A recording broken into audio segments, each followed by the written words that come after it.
But it's our first hour on Friday, or it's not Friday yet, but actually tomorrow I'm going to be in New York accepting the annual Free Speech Award from Talkers Magazine, which goes to the person who, in their opinion, best exemplifies the values of free speech in the First Amendment in the United States. It's a real honor. And so I won't be here. We'll have a fill-in host tomorrow. And so Senator Sanders is with us today, right now. So, Senator Sanders, welcome. Good to be with you, Tom, and congratulations for the award. It is something you deserve. Thank you very much. And thanks so much for moving a day forward for us to accommodate this and doing so from the Senate studio. So what's on your mind? What's happening in the Capitol that we need to know about? There is a whole lot that's going on. Let me just briefly go through some of the issues we've been focusing on. I'm chairman of the Senate Committee on Veterans Affairs. We are working very hard, having passed legislation 2 weeks ago to strengthen the VA to make sure that we have the kinds of doctors and nurses and other medical staff we need in every facility in this country. This legislation calls for the construction of 26 new medical facilities around the country for the VA. We deal with the issue of sexual assault, providing more support to victims of sexual assault in the VA. We provide a provision in there that makes sure that Gold Star wives, the women who lost husbands in combat, can take advantage of the 9/11 GI educational bill. And we also deal with an important issue regarding college tuition for veterans in that same bill. The other issue of importance to me occurred yesterday at 2 hearings dealing with the Keystone Pipeline. Interestingly enough, at one of the hearings, we had 4 former Republican administrators of the EPA, and that was William Ruckelshaus, Christine Todd Whitman, William Riley, and Lee M. Thomas. And what was really important is that at a time when the Republicans in Congress are rejecting what the scientific community is overwhelmingly saying, and that is that climate change is real, it is caused significantly by human activity, it is already causing devastating problems in terms of drought, in terms of flooding, in terms of extreme weather disturbances, and that it will only get worse if we don't begin to significantly cut carbon emissions. We had 4 leading Republicans, former EPA administrators, coming up there and saying, yes, climate change is real. My hope is that that message will get out to Republicans in Congress, that they cannot continue to reject what the scientific community is saying, and that we need to go forward aggressively, not only in recognizing the reality of climate change, but coming up with specific legislation to cut carbon emissions, to move to sustainable energy, and to focus on energy efficiency. So that was a significant development. There was a study that came out that will not surprise many listeners, but an important reminder of where we are in American healthcare. It was a study done by Commonwealth Fund, which looked at 11 countries around the world in terms of how effective their healthcare systems were. And not surprisingly, and certainly not new, is the fact that the United States ranked at the very bottom of the list in terms of healthcare outcomes, in terms of efficiency, in terms of equity, despite the fact that we spend significantly more money than any other country on healthcare, almost twice as much, in fact. Interestingly enough, there was another study that came out last week which pointed out that those people most satisfied with American healthcare were the veterans community who get access to VA healthcare, who have TRICARE, and those people who are on Medicare, a government single-payer system. So bottom line here, I think, is an understanding that despite the fact that we're spending almost twice as much per capita on healthcare as the people of any other nation, we have a long way to go in making sure we provide health care to all of our people as a right and do it in a cost-effective way which to my mind means a Medicare for all single-payer system. We've got the war in Iraq and the situation, the very frightening situation, which is taking place there. And I would say that you have a situation which clearly is complex, which is volatile, it's changing by the day, and it is fraught with a lot of danger. The most important thing, I think, that we could do at this particular difficult moment is not listen to the people who got us into this disastrous war in the first place. The Dick Cheneys and the Wolfowitz and the Rumsfeld and the others, who, as I hope some of the listeners will remember, were telling us that, gee, this war would be over in a few months, the cost of the war would be borne by Iraqi oil, that we really don't have to worry much because there is no history of ethnic conflict in Iraq. All of these absurd reasons for getting us into a war, which I voted against, which we never should have gotten in the first place. Those are not the people who should be advising us where we go from here. So those are, Tom, some of the issues that we have been dealing with in the last week. Senator, there's an interesting piece in the New York Times today. Uneasy Alliance gives insurgents an edge in Iraq, and it talks about how the reason that these Sunni insurgents are actually able to gobble up towns is because when Paul Bremer and Dick Cheney first, when we first took Iraq, we dissolved a 500,000-man army who were all members of the Ba'ath Party. The Ba'ath Party was formerly the Arab Socialist Party. That was its earlier name. Their motto is unity, liberty, and socialism. And these guys, they were government employees. They were Sunnis and Shia, mostly Sunnis, but not entirely.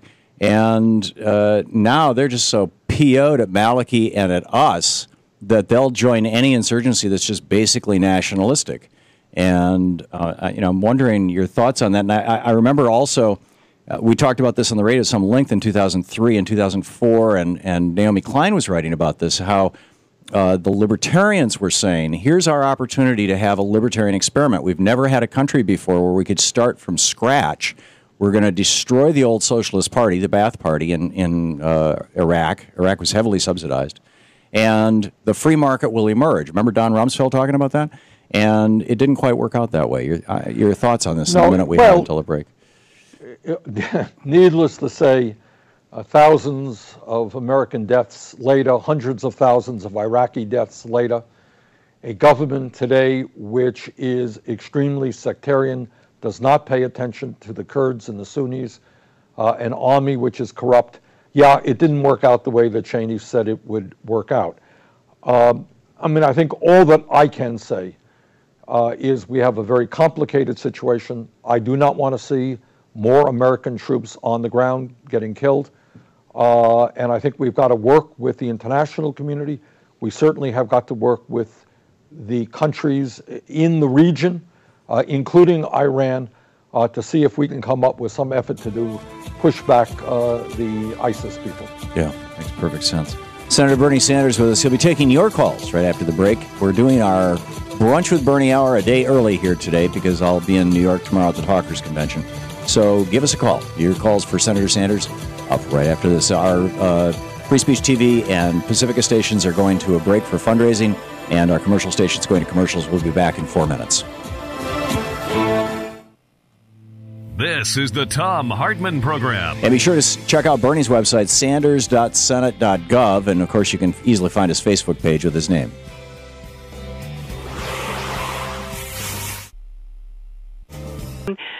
Bush closed a lot of veteran facilities during his administration, and maybe it would be cost-effective to look at some of those, and maybe, they're worthy of having more money put in to renovate them or put more equipment, things that are special that the veterans are particular going to need. And it might save some money to build more new centers. Well, Terry, in fact, what we are doing in this legislation is going to construct either 26 or 27 new facilities or expansions of existing facilities. Clearly, the major problem that we're seeing in the VA right now is not the quality of care once people get into the system. I think veterans all over this country and the veterans organizations believe that once people get in, the quality of care is quite good. The problem is accessing the system, and the problem is in some parts of this country, long waiting lines to get in. So what we are trying to do right now is, number one, provide the doctors, the nurses, the other medical personnel that are needed so that when people make appointments, they get seen in a timely manner.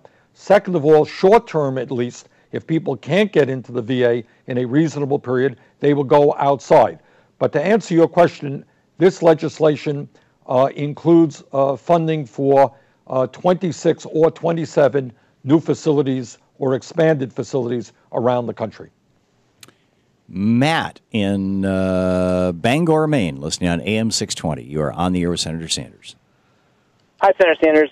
Pleasure talking to you, and thank you for your hard work. I'm an energy efficiency contractor in Maine, and like your homes in Vermont, ours are old, poorly insulated, leaky. And I was wondering if you might be able to shed some light to the audience on the importance, opportunities, benefits of energy efficiency, and what, if any, is the future of energy efficiency in Maine. I know, we were working on the Homes Act and the SAVE Act, and what some of your thoughts are on how we can make specifically residential homes more comfortable, healthy, and energy efficient. Well, Matt, thanks very much for that great question, because if we are serious about cutting carbon emissions, and by the way, saving consumers substantial sums of money on their fuel bills, energy efficiency and weatherization are extraordinarily important parts of what has to be done. A few years ago, I wrote and saw passed legislation called the Energy Efficiency Block Grant Program, which poured billions of dollars, over $3 billion, into communities all over this country to do exactly as you mentioned, and that is to help folks who own homes or buildings become more energy efficient. It was a very successful program, and we're going to try to continue programs like that. We had Secretary Moniz, who's the Secretary of the Department of Energy, up in Vermont last month to show him the successes that we have had in energy efficiency and weatherization. And what he saw are homes, or at least one home that he visited, where the fuel bill is going to go way, way down, probably by 50% because of super weatherization. And what we are trying to do is make Vermont a model, and certainly Maine should be there with us, where we put substantial sums of money into weatherization. We cut people's fuel bills by 30, 40, 50%. We create jobs, and we cut greenhouse gas emissions.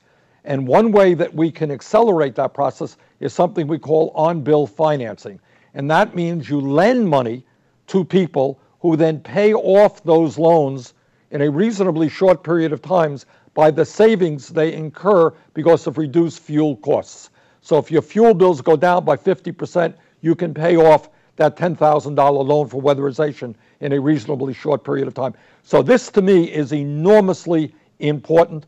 And when we're talking about reversing climate change and cutting greenhouse gas emissions, weatherization and energy efficiency are what we call the low-hanging fruit, the areas we should invest in first. Mike in Marion, Iowa, listening on Sirius XM. You're on the air with Senator Sanders. Mike? Hello? Yeah, you're on the air. Yeah. Good, Mr. Sanders, I just got one quick question, and I'll take my answer up there. How do people like Darrell Issa, the governor in Florida, the biggest Medicare fraud thing ever? I seen the pictures on American Greed of the governor of Florida with one of the biggest Ponzi schemes in Florida. How do these people get into politics? Did they hide that until they're in, and then it's hard to get them out? Or what? How do they get in even? I don't understand it. Well, they get in because in many cases they have a whole lot of money. Issa is very, very wealthy. So is Rick Scott. And in this country, money talks. And we have a political system right now where if you're a self-funder, you can spend as much money as you want on your campaigns. And what we are seeing is more and more members of the House and the Senate are themselves very wealthy, and if they are personally not wealthy, they are getting huge sums of money from wealthy individuals or corporate interests. There was just a piece in the, I believe it was the Washington Post today, talking about how the Koch brothers aim to spend $300 million to shape Senate races and for 2016. $300 million from one of the wealthiest families in America. Senator Bernie Sanders with us. It's our Brunch with Bernie hour a day early here on Thursday on the Thom Hartmann Program. We'll be back with more of your calls for Senator Sanders in about 6 minutes after news here at the bottom of the hour. Stick around.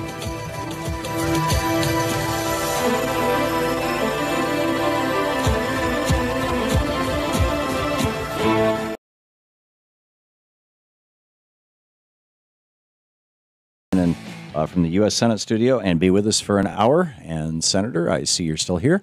So let's pick up a question from Pat in Beloit, Wisconsin, listening on WCPT. Pat, you're on the air with Senator Sanders. Thank you. Senator, I just read my Wisconsin Rural Cooperative Electricity magazine for June, and in there was an article about some hearings on April 10th before the Senate Committee on Energy and Natural Resources, and they spoke about their concern that 59 or 60 coal-fired plants are supposed to go offline in the next 2 years, and that due to that harsh winter that we had this year, about 39 of them were still running during the cold periods when we had high need for energy. And my question is, can we afford to take all these plants offline right now? Because if we have another perfect storm winter like we had this year, LP gas for myself just skyrocketed, and there may not be enough either LP or the electricity that we both need and depend on here in rural areas. So I'm just wondering, is this the correct thing to take them all offline just so quickly now? Well, I think what the goal is to make them reach certain pollution specifications, to be scrubbed. In other words, if we are serious about addressing the very, very serious and non-debatable issue of climate change, we've got to get to the root cause of the problem. And that is you have plants throughout the country that are producing an enormous amount of greenhouse gases, and they have got to be dealt with. One way you can deal with them is clean them up, invest in them, substantially cut back on the amount of emissions, and that's the demand. So I don't know that they have to be shut down immediately, but they certainly cannot continue to produce the kind of carbon emissions which is currently the case. Lee in Corpus Christi, Texas, listening on Sirius XM. Lee, you're on the air with Senator Sanders. Call. Hey, Lee, you're on the air. My question. Yes, thank you for taking my call. How can we repair the voucher system to pay outside doctors for us veterans? It's hard for us to find an outside care unit because most of the doctors have opted out because it takes so long and so much paperwork to get paid. Okay, Lee, thanks for your question and thanks for your service. I think Lee is raising a question that right now the Veterans Administration spends almost $5 billion a year in providing care for veterans for a variety of reasons outside of the VA. His concern is that some veterans are not able to get that care because it takes the VA too long to make the payments. That is an issue that we are addressing in the legislation that will hopefully be coming before the House and the Senate in the very near future. And that is to make certain that the VA pays promptly so the veterans who go outside of the system can get the care they need in a timely way. Okay. Jack in Bristol, Tennessee, watching on the web over at sanders.senate.gov. Jack, you're on the air with Senator Sanders. Oh, thank you for taking my call. I'd like to know how long the VA has been paying bonuses to their employees, like the regional offices, on claims and denying claims. Now, I filed last year in February, and in December, they denied me. They more or less called me a liar and said that I didn't know what I was talking about where I was stationed at in 68. There was Agent Orange on the station, and yet they say that it wasn't there, and I didn't know what I was talking about. And all my health problems I have now was caused after I got out of the service. I was 18 when I went in perfect health, and come out later and 72 and started falling apart. My kidneys have gone down from 160% down to 24% for both kidneys, and other problems too, diabetes, get rashes. Well, Jack, let me just... bumps. I just want to know how long they've been paying these people this money, and yet the veterans are still being denied claims because of... Jack, let's let the senator answer the question. You know, I can't comment on your particular case, Jack. I would urge you, if you think you were treated unfairly, to appeal that claim. Go to your local service organization. The VFW does a good job, American Legion, DAV, and the other groups. What the Veterans Administration did a few years ago, in fact, is to significantly expand the claim opportunities for people who were exposed to Agent Orange. It is now fully understood that Agent Orange was an incredibly toxic chemical, caused a whole lot of problems, caused a whole lot of diseases. And what the VA said, if you were in proximity to Agent Orange in Vietnam or elsewhere, you'll be, and you've come down with a particular problem, you will be able to get benefits with the assumption that it was caused by exposure to Agent Orange. So, Jack, if you think you've gotten a raw deal, I would appeal it and go to one of the service organizations. Kathy in Madison, Wisconsin, listening on 92.1 FM. You're on the air with Senator Sanders. Hello? Hey, Kathy. You're on the air. Hi. Yes. I what Senator Sanders was thinking, by the way, I love you both. But apparently yesterday the House voted on a tax bill that would be beneficial to the wealthy, and there was no accompanying how are we going to pay for it measure. So as long as they have this new thinking, I hope that we can bring back the unemployment bill, since they no longer care about having the backup for the legislation. Well, Kathy, thank you for raising that issue. It's not new. I don't know what they voted upon yesterday, but during the last several years, they have voted for hundreds and hundreds and hundreds of billions of dollars for tax breaks for the wealthiest people and the largest corporations, with no concern about how it impacts the deficit. On the other hand, they get very worried about the deficit when it comes to Medicaid or food stamps or education. If it's a program that impacts working families, they are very conscious about the deficit. If it is tax breaks for the rich or large corporations, suddenly the deficit doesn't matter all that much. Your point is very well taken. Wayne in Chicago, listening on WCPT. You're on the air with Senator Sanders. Hey, good afternoon, guys. Hey, Wayne. Yes, I just had a quick question. Does anybody think that Iraq will ever be stable without an all-inclusive government? And also, does anybody think the United States economy will not collapse when the basic fundamentals that were not in place in 2007, 2008 are not in place today? I'll take my answer off the air. Thank you very much. Thanks, Wayne. Well, I mean, in terms of Iraq, Wayne raises maybe the key issue.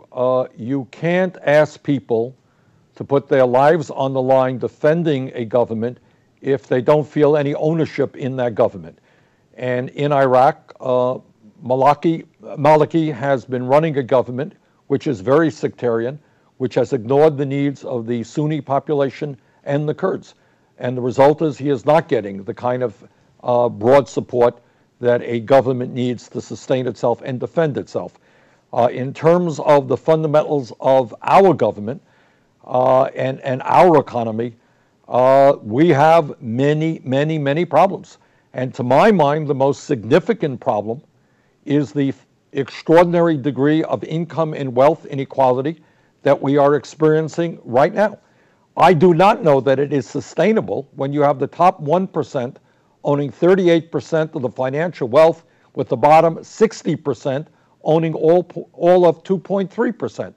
Nor do I think it's sustainable when 95% of all new income in recent years has gone to the top 1%. So this is not just a moral issue, it becomes an economic issue because, as Tom was mentioning earlier, if people, ordinary people, if low-income people, if working people do not have disposable income, do not have the money to spend to buy goods or services, they are not going to be spending money, which creates jobs. And there is a limit to how much the billionaires can spend. So addressing this issue of income and wealth inequality is not just a moral issue, it is very much an economic issue as well. If we want to create jobs, we have got to put more money into the hands of working people, which, among many other things, means raising the minimum wage to a living wage. It means making sure that we extend long-term unemployment benefits. It means that we change and reform our disastrous trade policies, which has cost us millions of decent-paying jobs that have gone to China, Vietnam, and other low-wage countries. Bernie, we just have a half a minute to the break. Other thoughts on government and employer of last resort? Well, of course. I mean, look, it's not a question of last resort. We have an infrastructure right now. By that I mean roads and bridges and water systems and wastewater plants and a rail system, which needs to be substantially upgraded. That's no great secret. We have got to invest tens of billions of dollars to improve our infrastructure. And when you do that, you make the country stronger, more productive, and you create millions of jobs. Senator Bernie Sanders with us. It's our Brunch with Bernie hour a day early here on the Thom Hartmann Program. We'll be back with more of your questions for Senator Sanders right after this short break while our Free Speech TV viewers go to Fund Pledge Drive. Our radio listeners on Pacifica will hear a short rant from me, and our commercial radio stations will go to a commercial break. We'll be back in 4 minutes. You're listening to the Thom Hartmann Program. Visit ThomHartmann.com for audio and video archives. And be sure to check out Bernie's website, sanders.senate.gov. You can pick up his free newsletter, and you can track down his Facebook page.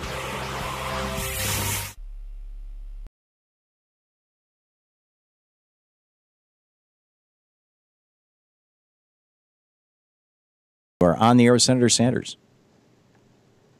Hello? Hey, Frank, you're on the air. Yes, hello. Thanks, Tom. And how you doing?